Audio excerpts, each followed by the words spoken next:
pertama-tama saya mengucapkan banyak terima kasih kepada adik-adik semua yang mewakili sekolahnya, karena tidak semua teman-teman sekolah, baik dari MAN, baik dari SMA 1, baik dari MKN 1, baik SMA 2, SMA 3 gitu ya, baik dari SMA KN 2, dari Sabilillah gitu ya. Panjenengan adalah kader-kader PKK, kader-kader pramuka terbaik lah gitu ya, mewakili sekolahnya. Tepuk tangan dulu.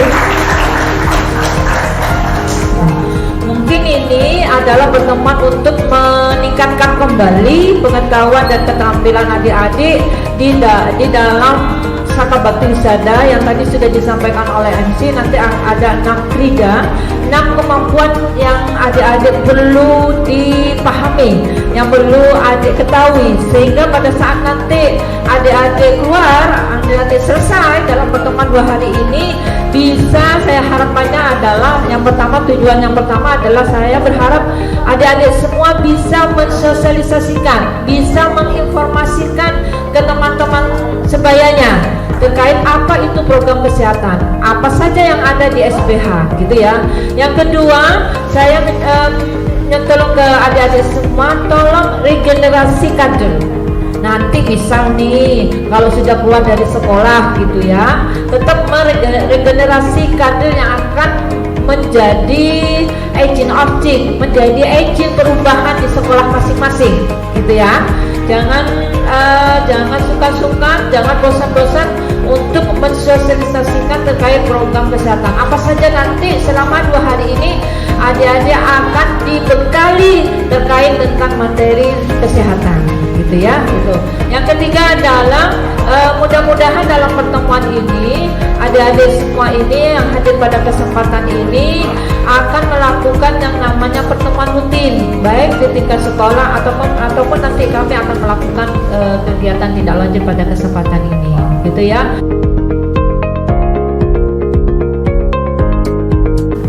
Anak-anakku sekalian, selain penyakit itu juga banyak, diantaranya adalah penyakit masyarakat ini, penyakit DBD, demam berdarah.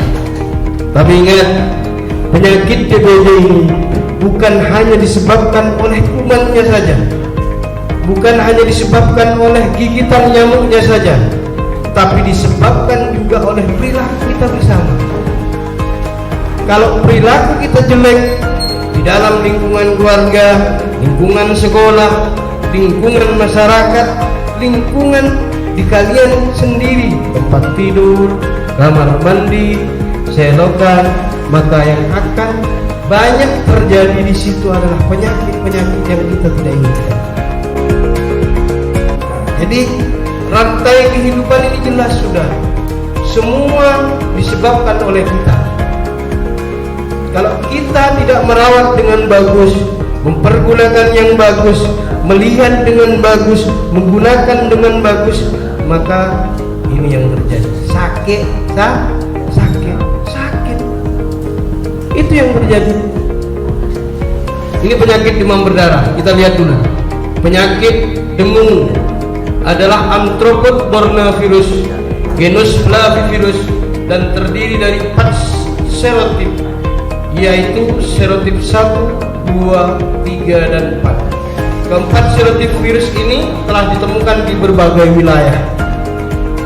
Biasanya serotip 1, 2 di wilayah kepulauan, di wilayah yang dataran tinggi yang tandus.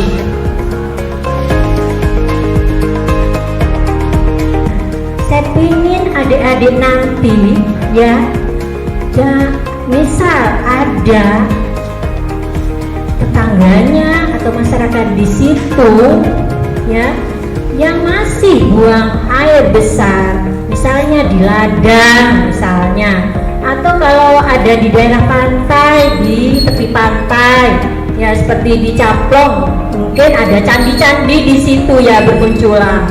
Nah itu tugasnya adik-adik ya, bukan hanya kalau hanya dinas kesehatan atau puskesmas yang melakukan tidak mampu ya, tetapi saya ingin adik-adik sebagai generasi muda ya, penerus bangsa itu bagaimana masyarakat saya, terutama di sekitar kita ya, kita ngasih informasi kalau itu mencemarkan lingkungan, ya.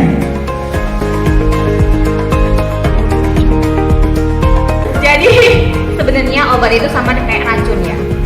Bener katanya adik-adik tadi. Ketika kita menggunakan itu dengan tepat, itu akan memberikan manfaat kepada kita. Tapi ketika itu berlebih, itu akan bikin racun ke kita. Dan ketika obat itu di bawah sesuai sama anjuran, itu tidak akan memberikan efek apapun ke tubuh kita. Bener nggak? Next, Mas. Jadi nih, obat itu zat kimia yang bersifat racun, namun dalam jumlah tertentu dapat memberikan efek yang mengobati penyakit. Oleh karena itu harus digunakan dengan takaran jumlah, cara, waktu, dan lama penggunaan yang tepat. Kenapa kok di sini ada lama penggunaan yang tepat? Karena contoh nih kayak antibiotik. Ya meskipun kita udah ngerasa sembuh, minimal antibiotik itu kan 3 hari harus dikonsumsi. Jadi meskipun kita udah merasa enak nih badanku, kayaknya udah nggak usah deh, 1 hari aja udah cukup. Enggak. Jadi itu sebenarnya bakterinya itu masih belum lemah. Jadi harus tetap diminum meskipun itu sampai 3 hari. Kebanyakan itu biasanya kalau udah gejalanya udah sembuh, kita udah berhenti nih nggak minum. Mungkin kalau untuk obat lain di luar antibiotik tuh nggak apa-apa, karena memang kalau kita nggak sakit ya udah nggak usah diminum. Tapi khusus antibiotik itu wajib. Antibiotik itu apa sih Kak? Jadi antibiotik itu adalah obat yang dia itu bisa membunuh atau melemahkan atau menonaktifkan bakteri.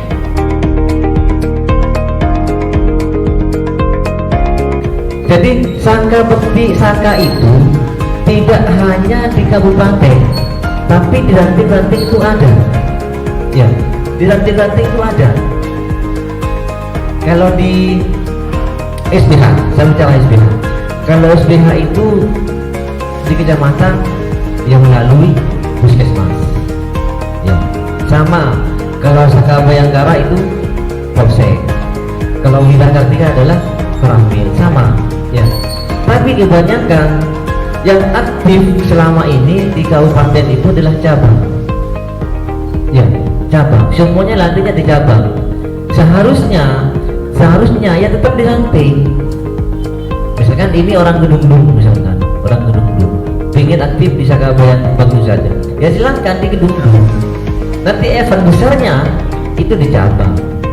Tapi tidak apa-apa, sambil lalu kita jalan. Memang semua Saka sebenarnya seperti itu. Saya lihat semua Saka